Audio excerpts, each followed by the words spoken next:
இணை அவர்களே, என் அணி நண்பர்களே, எதிரணி நண்பர்களே, அவையோர்களே,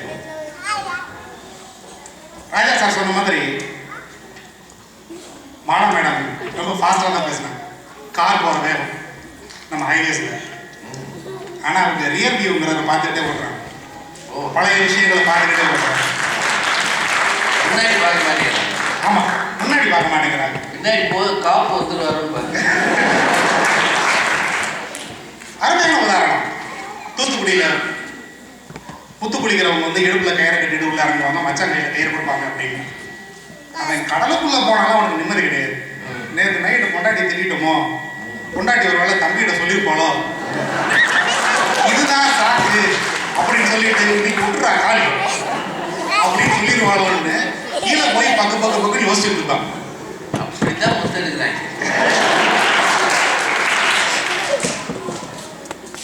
பூங்கொடி ஆரம்பிச்சாங்க. வேர் முக்கியமா, இலை முக்கியமா? தாவரங்கள் பல வகை. நீர் தாமரைக்கு வேர் முக்கியம், இலை மட்டும்தான் முக்கியம்.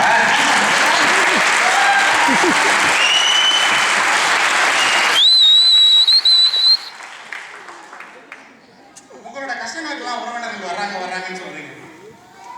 நீங்கள் ஆசீர்வதிக்கப்பட்டவர்கள், உங்களுக்கு வர்றாங்க. காதல் கல்யாணம் பண்ண எத்தனை தம்பதிகளுக்கு உறவுகள் வர்றாங்க. சிக்கல் என்னன்னா ஈகோ. இவ்வளவு கஷ்டப்படுறாங்களா நம்ம பிள்ளைங்க? சரி, காதல் கல்யாணம் பண்ணிட்டாங்க, அப்படி விட்டு கொடுத்து போய் வராங்களா? இல்ல, அவங்களுக்கு அவங்க பிடிவாதம் தான் முக்கியம். சிக்கல் அதுதான். மேல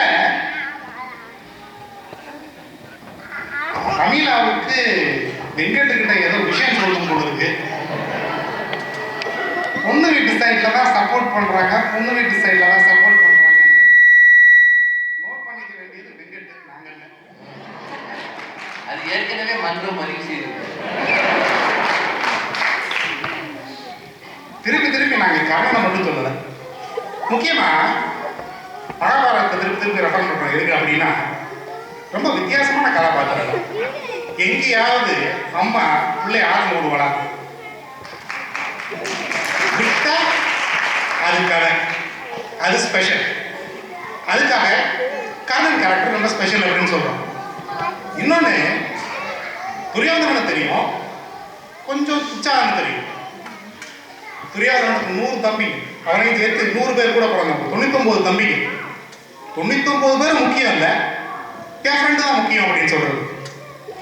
இன்னொன்று பார்த்தீங்கன்னா, ஈகோ கிடையாது, கொடுத்து வாங்கல் கிடையாது. நட்பு கிட்ட கர்ணனுக்கு செஞ்சோட்டு கடன், அதுல நியாயம் இருக்கு, ஏதாவது ஒரு லாபம். துரியோதனனுக்கு என்ன தேவை? அதே மாதிரி கிருஷ்ணர் குசேலரை சொன்னீங்கன்னா, குசேலருக்கு கிருஷ்ணன் ஆதாயம் இருக்கும், ஆனா கிருஷ்ணனுக்கு குசேலர் என்ன ஆதாயம்? ஆதாயம் இல்லாம இருக்கக்கூடிய ஒரு விஷயம் தான் நட்பு. இப்ப நம்ம எல்லாருமே வந்து நம்மளுடைய சொந்த விஷயத்துல இருந்து எடுத்து பேசுறோம், உண்மைதான். ஆனா இத நம்ம டிஃபைன் பண்ணி பார்ப்போமே, உறவுனா என்ன, நட்புனா என்ன அப்படின்ட்டு. தமிழ்ல அனாதைன்னு ஒரு வார்த்தை உண்டு. பிறக்கும்போது அவனுக்கு உறவு கிடையாது, அவனுக்கு கல்யாணம் ஆகிற வரைக்கும் உறவுன்ற வார்த்தையே அவனுக்கு கிடையாது. சரி, அவனுக்கு இனம் கிடையாது, மதம் கிடையாது, அவனுக்கான எந்த சங்கிலிகளும் கிடையாது.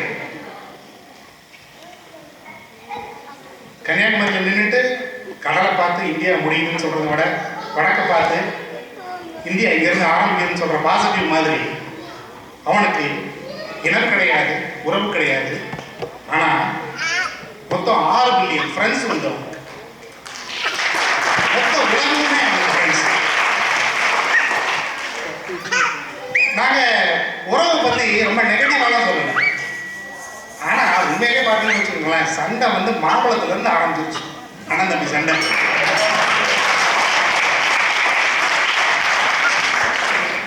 அது இன்னும் முடியல. சென்னைக்கு மதுரைக்குமான சண்டையா நடந்துட்டு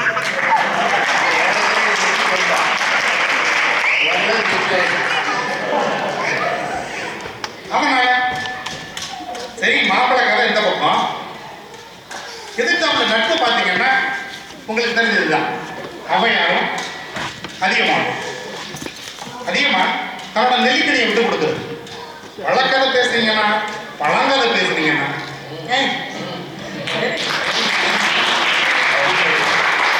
இந்த பக்கம் ஒரு பழம், இந்த பக்கம் ஒரு பழம். நான் ஒரு விஷயம் சொல்லி முடித்துக்கொள்ள ஆசைப்படுகிறேன். ஒரு சின்ன கவிதை. கண்கள் இருக்கும் வரை நண்பா உன்னை நான் பார்த்திருப்பேன், நெஞ்சம் இருக்கும் வரை நண்பா நான் உன்னை நினைத்திருப்பேன், என்றோ ஒரு நாள் நண்பா நான் உன்னை மறந்திருப்பேன், அன்று பூ உலகை விட்டு நண்பா நான் இறந்திருப்பேன்.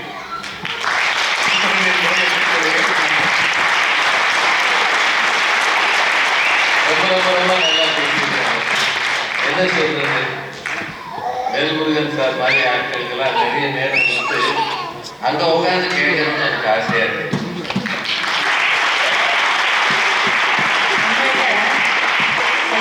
பட்டிமன்றங்களுக்காக நாங்கள் செய்கிற பயணங்கள், அதனுடைய கலைப்பு, அப்பெல்லாம் மனசுல ஒரு கேள்வி வரும், எதுக்காக இப்படி அலையணும், என்ன தேவை அப்படின்னு ஒரு கேள்வி வரும். வீட்டில் இருக்கிறவங்க நிச்சயமா அதை கேட்பாங்க, என்னத்துக்காக இப்படி அலையிறாங்க. அந்த கேள்விக்கு பதில் பெரும்பாலும் கிடைக்காது. ஆனா இந்த மாதிரி சில பேச்சுகளை கேட்கும் போது அந்த கேள்விக்கு பதில். அதனாலதான் நான் சொன்னேன், நடுவரா உட்கார்ந்து மணி அடிக்கிற ஒரு நெருக்கடி தாங்க குடும்பத்துல உட்கார்ந்து ரசிக்கிறது போல இருக்கு. நான் பேச்சாளர்களை ரொம்ப ரசிப்பேன். கூட்டத்துல இருந்துதான் நான் பேச்சாளரே ஆனேன். பாப்பையா சார் பேசும்போது உங்களுக்கு சில அரசாயரோட உட்கார்ந்த நாட்கள் எனக்கு நினைவு. அந்த மாதிரி ஒரு நிலைமைக்கு திரும்ப போகணும்னு நான் ரொம்ப ஆசைப்படுவேன். முடியாத விஷயம் அது. அவர் பேசும்போது எனக்கு திரும்ப அந்த நாட்கள் தோணுச்சு. பதில் சொல்றது அதுல ஒரு நேர்த்தி, ஒரு லாவகம், ஒரு அடக்கமான தன்னம்பிக்கை. அது ரொம்ப பெரியதை வராது. நாங்கள் பதில் சொல்லுவோம், எகிரி அடிக்கணும்னு அந்த வேகத்தை காட்டுவோம். ஆனா அவர் ரொம்ப லாபகமா ஆகாய தாமரை ஒன்று இருக்கு அப்படின்னு சொன்னார் பாருங்க.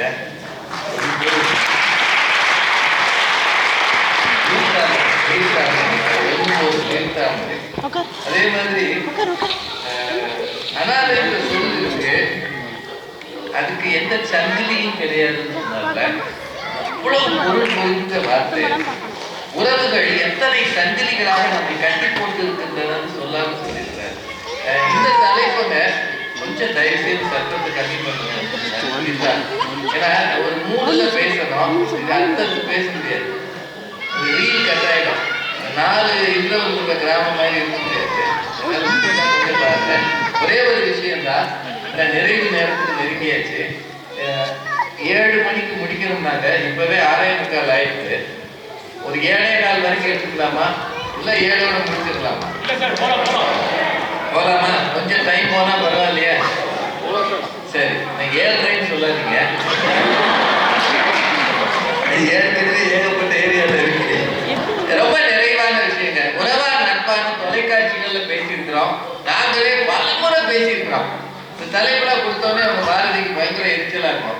தலைப்பை கிடைக்காதா, நல்ல டாபிக் எவ்வளவு இருக்கு அப்படின்லாம் சொல்லுவாங்க. ஆனா அவங்க இன்னைக்கு இந்த ஐடியாவை மாற்றிருப்பாங்கன்னு நினைக்கிறாங்க. இவ்வளவு திறமையாக பேசுகிற பேச்சாளர்களை